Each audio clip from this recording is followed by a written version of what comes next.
Saudara-saudari yang terkasih, saya ingin memberikan penjelasan singkat tentang Injil Lukas. Injil Lukas ditulis sekitar 10 tahun sesudah munculnya Injil Markus. Injil Lukas dapat dibagi menjadi 4 bagian. Bagian pertama tentang masa kecil Tuhan Yesus.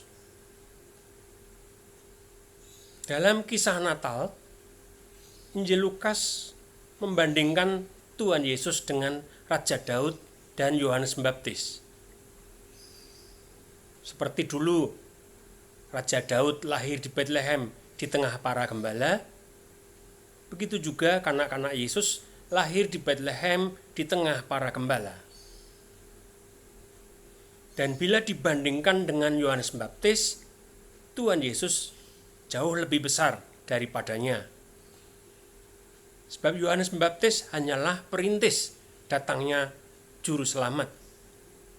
Sedangkan Tuhan Yesus adalah juru selamat itu sendiri. Bagian kedua berbicara tentang karya-karya Tuhan Yesus di Galilea, di Israel Utara. Beliau mewartakan dan mewujudkan kemurahan hati Allah. Bagian ketiga berbicara tentang perjalanan Tuhan Yesus dari Galilea di utara menuju Yerusalem di selatan, melalui tempat tinggal orang-orang Samaria.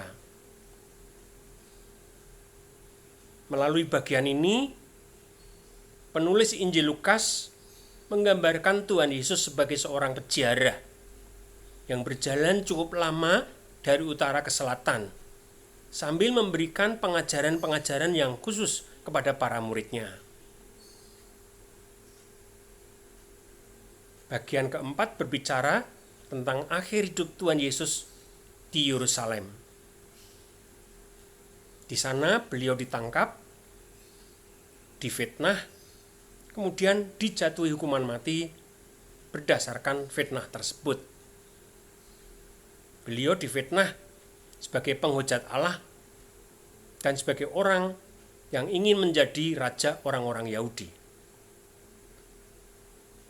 Setelah disalibkan, beliau wafat dan dimakamkan, tetapi pada hari ketiga beliau bangkit dari antara orang mati.